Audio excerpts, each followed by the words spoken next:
Hello there, I'm Big Alias. How are you? How are you on this fair evening? Why? Why so dramatic?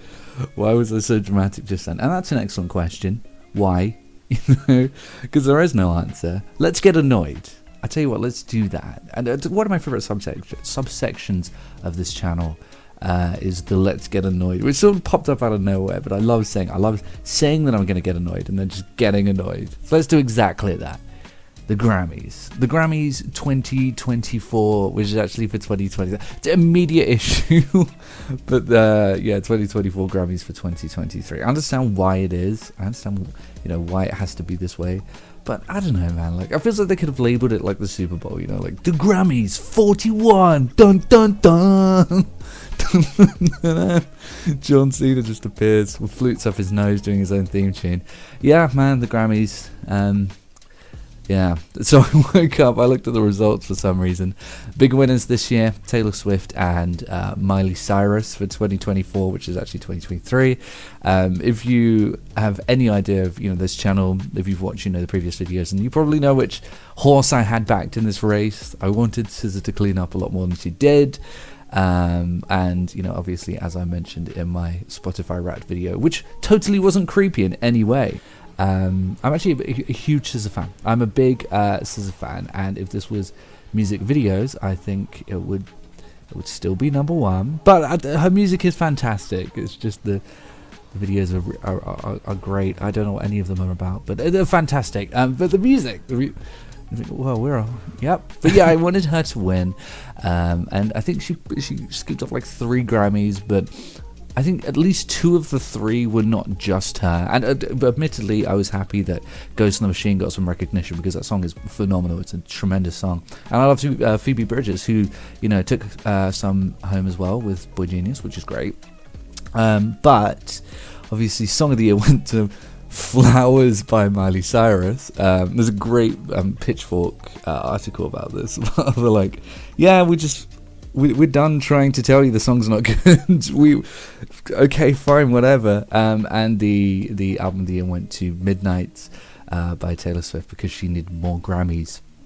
You can't spell midnight without mid. So completely ruined my own joke there. But yeah, so she took that one home too. And initially I was annoyed, and then I thought, why? This is the Grammys, for Christ's sake. I can't think of an award that's taken less seriously than the Grammys. Even the Razzies, I think, are taken a little bit more seriously than the Grammys. It's so stupid, and I really don't like the Grammys. I'm really not a fan, and it's this weird thing. I get like post-nut clarity on the Grammys, where every year I read them and I'm like, well, that's not what I wanted. And then after, finding out who won and who took home awards and stuff like that, I'll go, oh wait, no, I don't care. I don't actually give a shit. The Grammys, it's just one of those things, it's been spoiled by how repetitive like the awful results are, and how obvious those awful results will always be, and how they always repeat themselves in the same way. I don't know how anyone can take any award company seriously after they gave Macklemore the best rap album of the year the same year that Good Kid, Mad City came out, which is actually absolutely bizarre. And I don't know how anyone can sort of look at that and go, yeah, these are the guys that we trust with our music awards. This makes absolute sense. But that's the thing, there will always be patterns when it comes to this. There are certain awards where it falls into various categories. Like, you'll have the award show that is legitimate and does seek to award the best films based off of certain objective features. I like to think the BAFTAs are quite good when it comes to this. They really do try to award the best. I think in film that typically is a bit more legitimate than it is in music.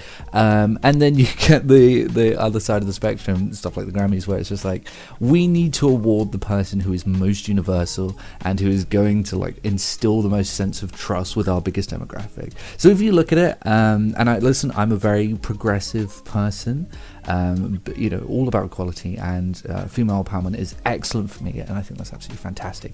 But you will always notice every year, not every year, but more years than not, it's typically a young woman, female pop singer who relates to a young female demographic, usually white, though sometimes, potentially sometimes not so much, but yeah, typically it will be white. This is why Taylor Swift absolutely sweeps in the awards, and I'm happy that Taylor Swift is doing better in an era where she's cut ties with awful, producers. That's great, and I'm happy for her for that. Although I'm at a bit of a moral quandary with that, given how much money she's scooping home doing it.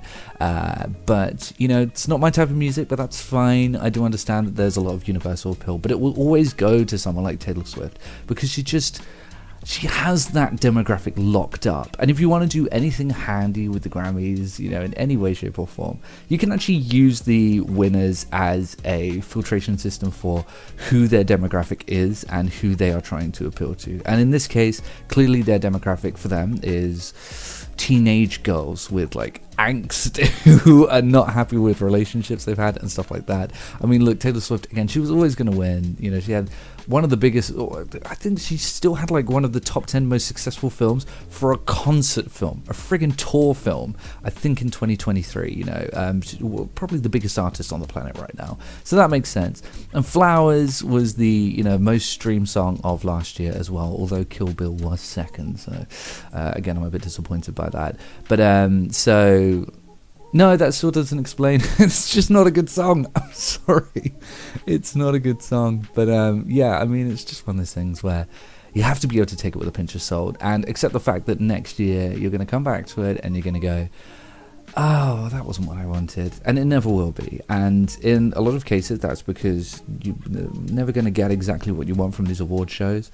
But in the case of something like the Grammys, it's because you're just not the demographic. You're not the person they're trying to appeal to, and you're not the person they're trying to please, unfortunately. You'd be much better off looking up things like Album of the Year statistics. There's a great website called albumoftheyear.org, and they will bundle up those statistics from all of the places that award things like NME and Pitchfork and stuff like that, and Fantano, Needle Drop, I guess, technically.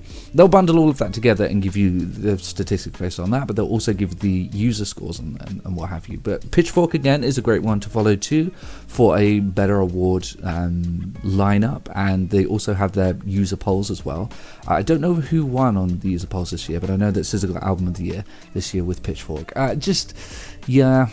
Maybe if you're going to follow any sort of music awards, maybe not the one that's televised and hosted by what's his name, Trevor Noah, who I have nothing against Trevor Noah, but yeah, it's just a bit too desperate for attention, I guess is the correct term. And I'll see everyone later.